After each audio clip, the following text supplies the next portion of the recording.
What is up, guys? In today's video, I'm going to be talking about one of the mythic weapons, which I would have said was the worst mythic a few weeks ago, and actually now I think it's quite good. As always, if you guys do enjoy this video, remember to give it a like, subscribe if you like to see more, and comment down below what you think of the mythic Nemesis AR.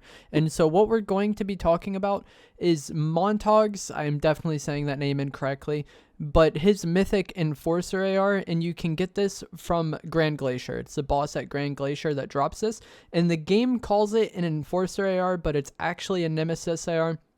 We'll get to that later on in the video, but the Enforcer AR is a completely different weapon. Either way, though, we're talking about the mythic Nemesis, which you can currently get by eliminating the boss at Grand Glacier. And of the mythic drop spots, I actually think Grand Glacier is probably the easiest to clear. It is somewhat isolated from the rest of the map. There's areas around it, but it's pretty inconvenient to get to it from other POIs, which is nice. It's going to reduce your likelihood of getting third-partied. The boss here actually drops shockwaves, which is pretty nice. And there are some kind of low-key spots that you can land at, like this plane or like the scout specialist NPC that you can hire and then launch pad to Grand Glacier. That makes it super easy to clear. You don't have to worry about landing at the POI itself and dealing with all the chaos. You can land at this wrecked plane, get a solid amount of loot and third party the POI, or you can land at the scout specialist NPC, loot up there, and then third party the POI. So for those reasons, I think this is just the easiest mythic POI to clear. And that is definitely an advantage because there's some players that don't really like going to these mythic POIs, but they still want to make use of like the workbench to customize their weapon. So if you fall into that camp, Grand Glacier is probably going to be your best bet by using one of the kind of routes that I talked about before, especially the scout specialist NPC. They're really helpful when you're dealing with this POI because they can scan the area, and then you can kind of easily tell where the guards are and where the real players are, and then just kind of focus on eliminating the real players and then dealing with the guards and the boss afterwards. So that's good. There's also a radio tower that spawns basically kind of like in between Grand Glacier and Reckless Railways. That is 100% spawn rate as of the time I'm making this video. So that's another like kind of good bonus for this area. Not even talking about the weapon itself, but just why you might want to land there. And so now that we come to the weapon itself, this was already somewhat of an appealing place to land, Initially, I really didn't like this weapon or the Nemesis AR in general, and I still do prefer the Striker AR to the Nemesis, but I think my initial impression of this weapon was just off because one, I don't really like the 2x sight on the assault rifles. I've gotten more used to it now than I was at the start of the season, but it's not my preferred optic for the ARs. And then also I like 2x on my sniper a lot, so for some reason it can kind of be confusing to me when I have it on both when I aim in, and I don't realize if I'm on my like sniper or my AR. Really shouldn't be that big of a deal, but I've had times where like I thought I was on my sniper but I was on this AR, and then I just shoot the person with one AR shot. And then also, when the chapter started, we were all just kind of getting used to the weapons being projectile, where they have bullet drop and bullet travel time, and using the slower fire rate AR, the Nemesis, was going to be more impacted by that, I think, or more impacted by you missing shots due to that than the Striker AR's high fire rate, where you could just kind of like spray and easily kind of correct for the bullet drop or the bullet travel time as you spray out a bunch of shots. With the Nemesis AR's slower fire rate, it is... Not only is it more likely to punish you if you do miss shots, and that's where the projectile nature comes in, but also it was more difficult to correct in real time, I think, because of the slower fire rate. And like I said, we were just all getting used to this mechanic. Not really getting used to the mechanic, but getting used to that shift of every weapon in the game being projectile at the start of the season. So I didn't really have a low or very high opinion of the weapon, mainly for those reasons. But as I've gotten more used to the season and gotten more used to like everything being projectile, I found that I enjoyed this weapon much more than I did before. And the damage on this weapon is actually really, really good. It'll do 37 body shot and 56 headshot. So in situations where you're able to just land at least 3 shots, you're going to do over 100 damage, which is kind of insane. And any headshots that you do hit will just increase your damage even more. If you hit like 2 body shots and a headshot, that is a solid amount of damage, and I've also found this really helpful when dealing with players who are using the cars, because if someone's driving a car like straight at you, or like you have a side angle on them, it can be pretty easy to hit headshots on them, and this weapon hits some really punishing headshots. Same thing goes for shield players. If you're able to break their block And like in that time where they're stunned, if you're able to hit a few headshots, you're going to get a lot of damage in that time, and hopefully make that a kill that you're able to get. And then also, if you are someone who has a hard time controlling the recoil on weapons, like you just don't really have a good feel for that at all, tap firing the Nemesis or the Mythic Nemesis won't really put you at that much of a downside, because the fire rate is already quite low. Like if you're full spraying the Nemesis versus like tap firing it, you're not losing that much fire rate, you know? Whereas like with the Striker AR, if you're tap firing that, you're losing a good amount of fire rate, because the fire rate is one of the main advantages of the Striker AR. So if you don't like that higher fire rate, you have a hard time controlling the recoil, the Nemesis might be a good option for you for that reason. Overall, like I said though, I still would rather have the Striker AR. I think the Striker AR is better for me personally, but that's mainly due to the fact that I snipe a lot. And if you're going to be sniping most of the time, you know, you don't need that harder hitting, like longer range AR as much. Just having the Striker AR to kind of fill close medium range is more ideal. But if you are someone who doesn't really like sniping that much, or maybe your teammates snipe a lot, then the Nemesis AR could be a choice, and especially the Mythic version of it that you can get from Grand Glacier could also be a good choice. And with this, if you get used to like clearing the POI, I think you have one of the easier to clear Mythic POIs in the game, which is pretty nice. So I initially thought with this Mythic Nemesis AR being labeled the Enforcer AR, that when Fortnite eventually added the actual Enforcer AR to the loot pool, that this Mythic would no longer be in the game and it would be replaced by an actual Mythic version of the Enforcer AR. However, with yesterday's update, Fortnite did add the Mythic, or the regular Enforcer AR to the game, but at Grand Glacier, you still get the original Mythic Nemesis, which is called an Enforcer. It's kind of like tough to talk about this, but either way, the weapon that this video was about is still obtainable from the boss at Grand Glacier. As of the time I'm recording this video, obviously things can always change in Fortnite. You never really know when Epic are randomly just going to change something. But as of the time I'm making and posting this video, it is still current and up to date, and you still can get the Mythic version of the Nemesis AR. And that was another thing that was kind of making me hesitant about ever really wanting to like use this weapon and get used to using it, because like I said, I thought it was like kind of like a temporary placeholder until they added that actual weapon into the game. But that actual weapon is here, and we still have the Mythic Nemesis. So if you do enjoy this weapon, or you like the regular version of the Nemesis, would recommend going to Grand Glacier. I think it's a decent spot. I think it's one of the easier boss locations to get into. And as for now, it seems like this weapon is actually staying in the game, and they aren't going to replace it by an actual Enforcer AR Mythic. So that is good for the people who like this weapon.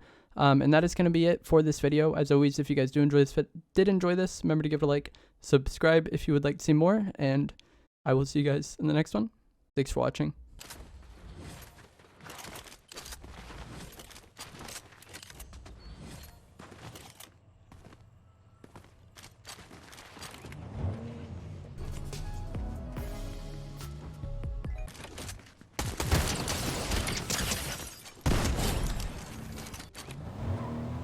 Having fun this season? It's alright. I think this season is like okay, but it's like 1 or 2 changes away from being godlike, and that makes it like kind of frustrating, you know what I mean? What changes do you make to make it godlike? Nerf the auto, buff the pump. And this is like things within reason, obviously. Like I could say add siphon, but like they're not going to do that. But like I think nerfing the auto and buffing the pump, adding more loot to the POIs, and I think those 2 things alone would make it quite good. But it's just like the loot density of the POIs is kind of trash, and that makes it like annoying to play off spawn if you want to land at a POI. And then like the auto shotgun being the meta in Zerbo is just kind of boring. And then also like I feel like they need to buff the farm rate of like the furniture in the houses and stuff, because like it's rough to get mats off spawn this season in build mode. Like build mode off spawn this season is just like, you know, questionable RNG, because the loot density of these POIs is scuffed, and then also like getting mats in a lot of these POIs is rough as well. But those are 2 like super minor things, you know, and I think both of them would make the game very good.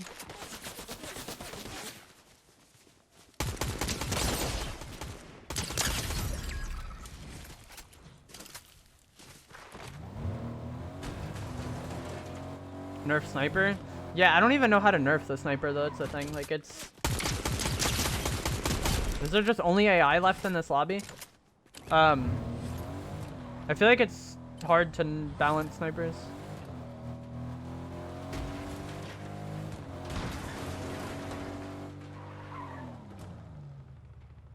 Because, like, if they make it not one hit to the head, it's just kind of not good. Like, no one's going to carry it at that point. Maybe just nerf the amount of ammo you can carry. Instead of 50, make it, like, 15 or something. That's still, like, a lot, but...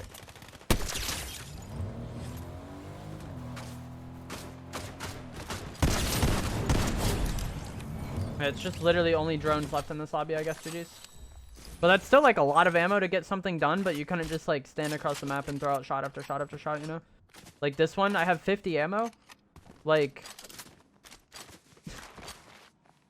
you really don't need to be accurate with the snipers. It's like, you just play it like the slots. Keep throwing shots out and eventually one of them will land.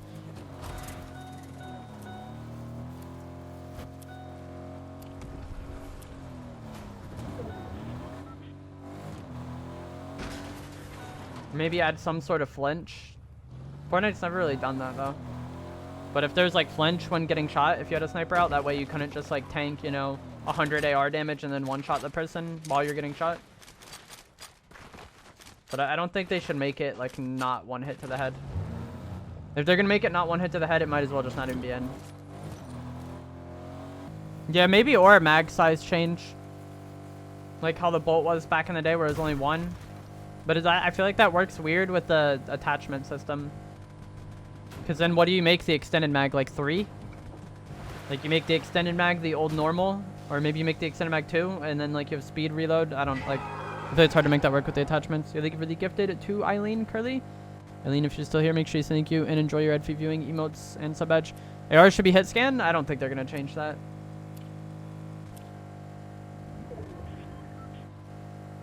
Like I was trying to say like easy changes. Like that could actually happen. I mean, they like who knows with Fortnite, they can do anything, but like I would be surprised if they changed the ARs back to hit skin. And like I don't even think they should be. Dude, I thought I had the sniper out. I always do that when I have the 2x on this AR.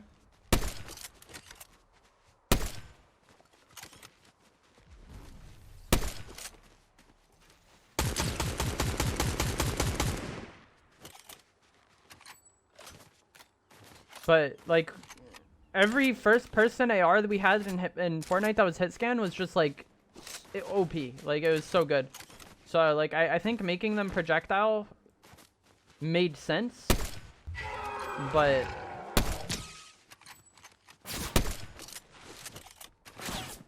I think it definitely also like had the impact on making snipers good. Yeah, thank you for the Prime, Sean. I appreciate it. Enjoy your previewing emotes and sub badge courtesy of Twitch Prime. Thank you so much. Dude, I'm terrible.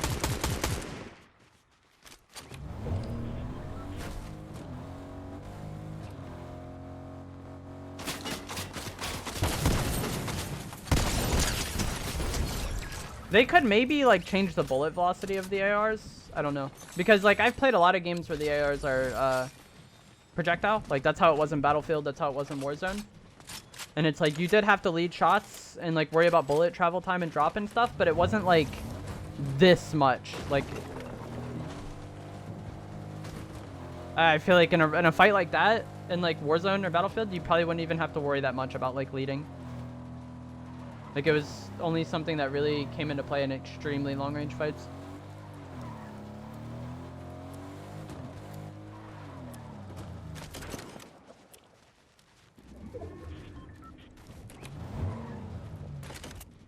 I think someone just sniped by that rock. Oh.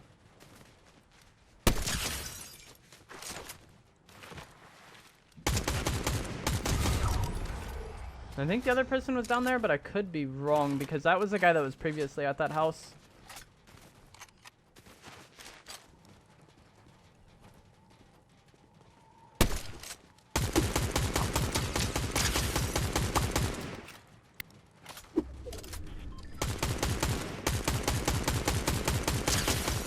He's got that flowberry fizz.